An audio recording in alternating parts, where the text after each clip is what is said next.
그림을 잘 그리고 싶다는 생각에 유튜브에 그림 잘 그리는 법, 그림 강의를 검색해 보기도 하잖아요. 결제를 해서 정말 수강을 해보기도 하죠. 근데 강의를 봤을 땐 잘 그릴 수 있을 것 같은데 이상하게 막상 딱 앉아서 그림 그리려고 하면은 미치겠지 않나요? 내가 그리고 싶은 건 엘프인데 나오는 건 드워프니까 머릿속으로 상상하는 그 이미지하고 손으로 그리는 거는 완전 따로 노는 거죠.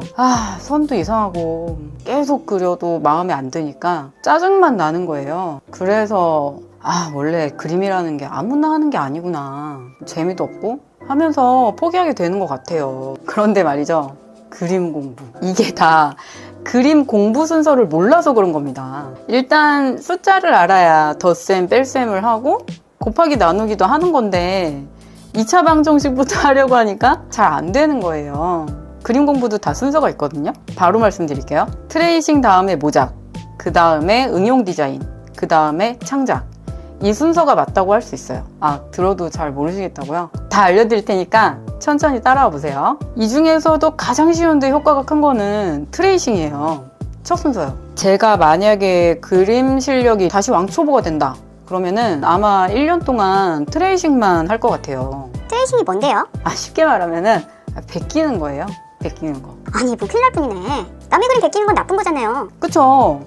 근데 제가 왜 이렇게 당당하게 남의 그림을 베끼겠다 라고 하는 걸까요? 이 영상을 다 보시게 되면 독자님도 아마 나도 트레이싱 해야겠다 라고 생각하실 거예요. 먼저 트레이싱이 뭔지부터 확실하게 말씀드릴게요. 우리가 어렸을 때 나루토나 귀멸의 칼날 같은 만화책에서 멋진 그림을 보잖아요. 그럼 나도 이렇게 그려보고 싶죠. 네즈코, 제니츠 그려보고 싶잖아요. 그럴 때 만화책 위에 얇은 종이를 대고 따라 그려본 적 없으신가요? 있죠? 그걸 트레이싱이라고 해요. 없으시다고요? 그러면은 글자 배울 때를 생각해 보시겠어요? 아가 때 학습지에 있는 글씨를 따라서 써본 적은 누구나 있으시잖아요. 그것도 결국은 트레이싱이라고 할 수 있습니다. 트레이싱은 대고 그리기의 전문 용어인 셈이죠. 그러니까 남의 그림 따라 그리는 게 나쁜 거 아니냐고요. 그게 그렇기도 하고 아니기도 해요. 남의 그림 따라 그리고 내가 그린 것처럼 사칭하거나 판매하면은 그 나쁜 거죠. 네, 그거는 나쁜 거 맞아요. 그 외에는 뭐 딱히 나쁘다고 할 거는 없는 것 같아요. 오히려 그림을 잘 그리게 되는 세상에서 가장 빠른 길이라고 할 수도 있거든요. 따지고 보면 트레이싱만한 연습법도 없어요. 그 약도 적절히 사용하면은 병을 낫게 하지만 과하게 사용하면 그 보약으로 분류가 돼서 은팔찌차게 되는 경우도 있잖아요. 이건 아닌가? 절권도의 창시자인 이소룡님이 말씀하신 게 있어요. 유용한 것은 흡수하고 불필요한 건 뱉어내서 자신의 본질을 강화해야 한다 라고 말이죠. 트레이싱도 유용한 것은 흡수하고 나쁜 활용은 뱉어낸다면 내 그림을 강화하는 데 큰 도움이 될 거예요. 근데 와떼님, 남의 그림 따라 그리는 게 뭐 얼마나 도움이 되겠어요? 이거는 제가 그냥 드리는 말씀이 아니고 정말 과학적 근거가 있는 말이에요. 그러니까 뇌인지과학적인 측면에서 보자면은 거창한가요? 하여튼 뇌의 시각 영역과 운동 영역을 동시에 자극해서 효과의 시너지를 얻는 공부법이거든요. 이게 무슨 개소리냐고요? 제가 이 과정을 정말 쉽게 말씀드려 볼게요. 귀멸의 칼날에 네즈코를 트레이싱 한다고 해볼까요? 네즈코 그림을 밑에 대고 그 위에 똑같이 외곽선을 따라 그리면은 그게 트레이싱이라고 했잖아요. 그러면 내가 네즈코를 그리고 있는 선을 내 눈으로 볼 수 있죠? 그 선이 어디로 갈지를 이미 내가 알잖아요. 네즈코 그림을 밑에 대고 그리고 있으니까. 그러면 뇌에서는 무슨 일이 일어나냐면요, 시각 영역에서 1차적으로 네즈코의 전체 모습 그림을 내가 보고 있고, 또 겹쳐 그리고 있는 선도 내가 보고 있고, 이 선이 어디로 향할지까지도 눈을 통해서 다 뇌가 인지를 하고 있는 거예요. 그러면서 이게 중요합니다. 나도 모르게 뇌에서는 2차적으로 더 딥한 학습을 하게 돼요. 이게 선과 선이 만나면서 모양이 만들어지잖아요. 그리고 이 선과 곡선이 만들어지는 관계, 이게 좀 말이 어렵나요? 그러니까 내가 선으로 그리고 있는 모양이 아름다운 모양의 기준, 즉 미적인 형태에 대한 정의가 생기게 된다고 볼 수 있는 거예요. 뭐라는 거야 싶으시죠? 요건데 예쁜 얼굴에 대한 답을 알게 된다는 겁니다. 뇌에서는 네즈코처럼 이렇게 턱선을 이렇게 그리면 아, 이게 예쁜 턱선이 되는 거구나 라는 그 데이터가 쌓이게 되는 거예요. 여기만 해도 트레이싱의 효과가 좋잖아요. 미적인 센스가 발달하게 되는 거니까요.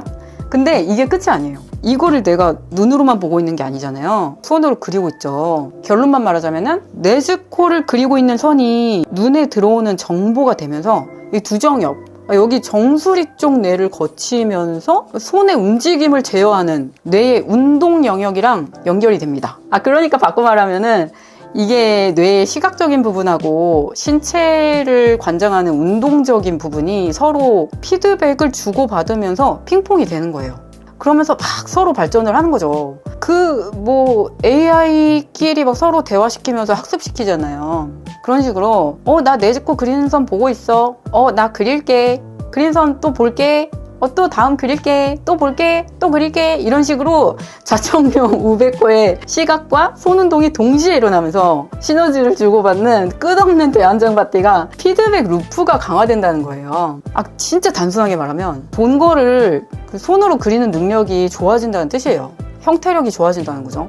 참 말 어렵게 하죠. 과학이라는 게 좀 그런 것 같아요. 그래도 원리를 알고 공부를 하면 더 믿음이 가니까. 그러니까 그 트레이싱이 그림 실력을 수직 상승시키는 치트키다 라고 말하는 게 다 근거가 있는 말입니다. 덧붙이자면은 눈은 선을 보고 있고 손은 선을 그리고 있고 또 내 뇌는 그 선이 어디로 갈지도 이미 알 수 있잖아요. 그렇게 되면은 눈과 뇌의 연결을 한층 더 강하게 만들어주게 되니까 관찰력까지 좋아진다고 할 수 있어요.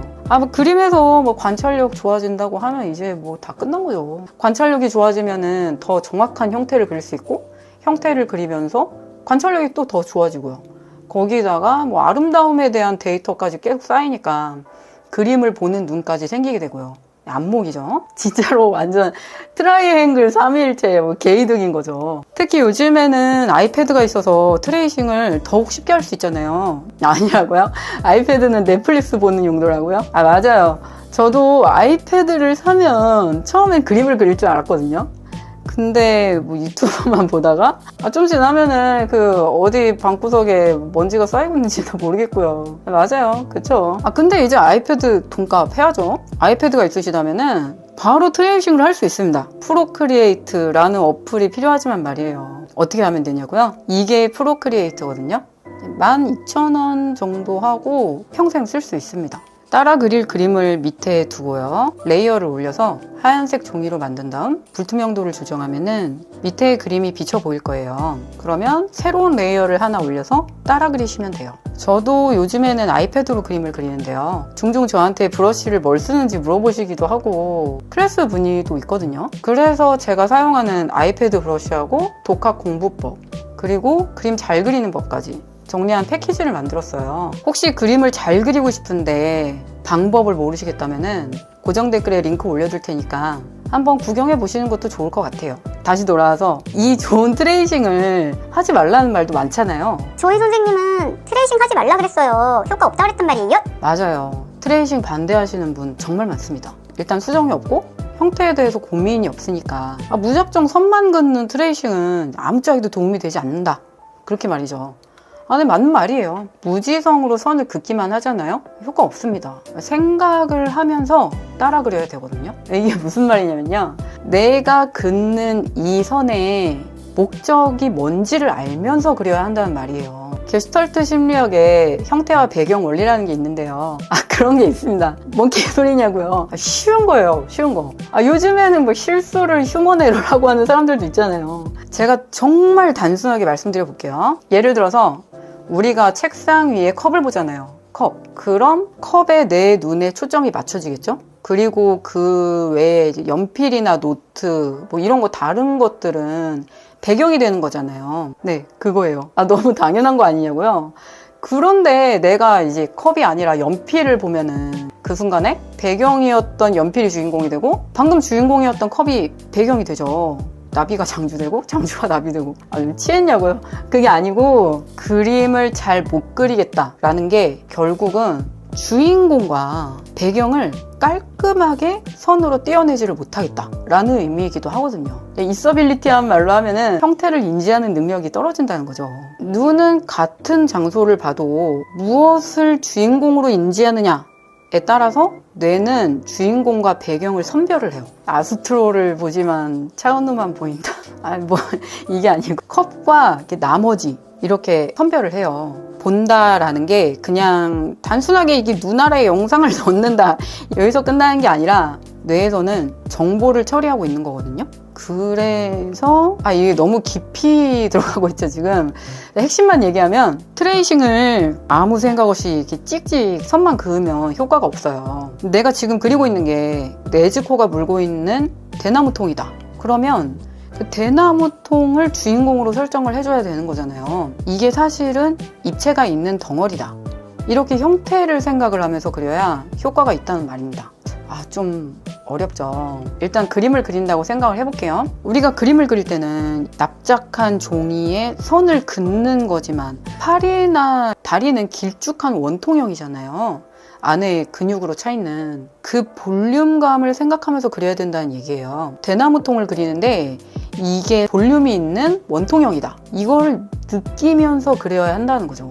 승가를 그려보시면 감정이입이 빠르게 이걸 그냥 납작한 선으로만 인식하는 게 아니라 3D로 생각하면서 따라 그리셔야 돼요. 초보자한테는 좀 어려운 감각일 수 있어요. 하지만 이 감각을 키우는 해결책이 또 있습니다. 트레이싱에서 밑에 깔린 종이의 투명도를 점점 높여서 그려보는 거예요. 이 방법은 트레이싱은 익숙해져서 시시한데 모작은 어렵다, 넘어가시지 못하는 분들한테도 아주 좋은 훈련법이에요. 처음엔 투명도를 40%로 해서 원본이 거의 다 비쳐 보일 정도로 그림을 그려보시다가 서서히 90%까지 올려서 불투명에 가깝게 만들어 보시는 거예요. 이 원본이 윤곽만 희미하게 보이는 상태에서 손의 기억으로 선을 완성해 보는 거죠. 이런 식으로 훈련을 하시면 선을 느낀다 라는 게 뭔지 알게 되는 수준으로 발전할 수 있으실 거예요. 그럼 이제 슬슬 이런 질문이 떠오르실 거예요. 어떤 걸 따라 그려야 되나요? 그쵸? 맞죠? 정답은 나의 수준에 맞는 그림입니다. 그러니까 그게 뭐냐고요. 이거를 어떻게 설명해야 되지? 사람마다 수준이 다르잖아요. 이렇게 얘기해 볼게요. 따라 그릴 그림을 봤을 때 저 좀 힘들겠는데? 좀 무서운데? 이렇게 겁이 나면 그거는 지금 할 수 없는 수준인 겁니다. 그런데 이 그림은 너무 시시할 것 같은데? 이렇게 지루함이 느껴지시면은 그건 또 너무 쉬운 수준인 거예요. 예를 들어 볼게요. 라면을 끓인다고 해볼게요. 뭐야, 라면 끓이는 게 뭐 생각할 게 있나? 싶으시죠? 이거는 독자님께 너무 쉬운 요리인 겁니다. 그런데 런던 베이글 뮤지엄보다 맛있는 베이글 만들어주세요 하면 어떠세요? 미친 거 아니야? 내가 그걸 어떻게 만들어? 이런 생각 드시죠? 겁을 막 집어먹잖아요, 팝콘처럼. 이거는 아직 어려운 수준인 겁니다. 저 말입니다.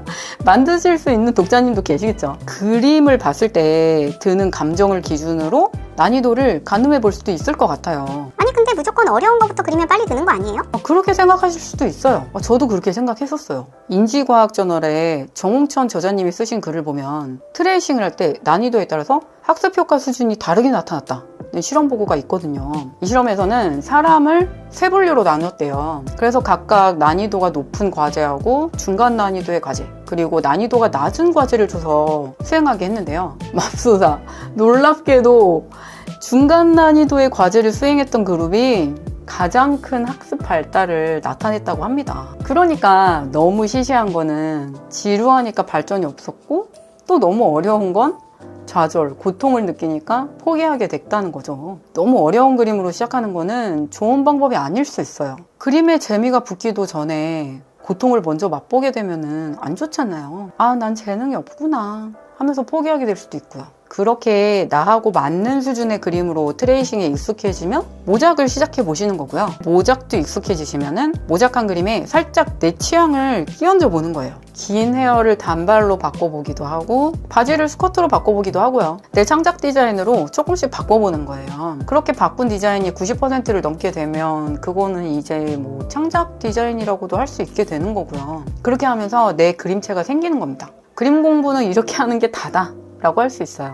트레이싱 다음에 모작, 그 다음에 응용 디자인, 그 다음에 창작. 창작이 쌓이면서 내 그림체가 생긴다 라고 정리해 볼 수 있을 것 같아요. 트레이싱에 대해서 이야기하다 보니까 영상이 또 길어졌는데요. 그만큼 쉽고도 효과가 좋은 공부법이기 때문에 이거 하나만이라도 확실하게 말씀드리고 싶었던 것 같아요. 이렇게 그림을 잘 그려보고 싶은데 방법을 모르겠는 분들에게 그림 공부 순서를 알려드리고 독학 방법, 따라 그려볼 수 있는 예제 강의, 또 제가 실제로 사용하는 브러쉬까지 그림을 그리는 완벽 구성으로 패키지를 준비한 게 있거든요. 한번 알면 평생 써먹을 수 있는 내용이니까 그림을 정말 잘 그려보고 싶으신 분이라면 고정 댓글에 링크 남겨줄 테니까 한번 구경해 보셔도 좋을 것 같아요. 트레이싱에 대해서 좋은 점을 많이 말씀드렸는데 이게 분명 안 좋은 점도 있습니다. 어떻게 보면은 양날의 검인 것 같아요. 잘 사용하면 그림 실력을 퀀텀 점프할 수 있는 방법이지만 또 여기에만 매몰돼서 트레이싱이 아니면 그림을 그릴 수 없는 상황이 되시는 분도 분명 있거든요. 이게 너무 편하니까 생각을 하고 싶지가 않은 거예요. 다른 사람 작품을 내가 한 것처럼 도용하는 작가들도 분명 있습니다. 그게 허상일지라도 칭찬의 달콤함, 빠져나오면 헤어나오기 어려운 부분이기도 하고요. 주와 인마에 빠지는 거죠.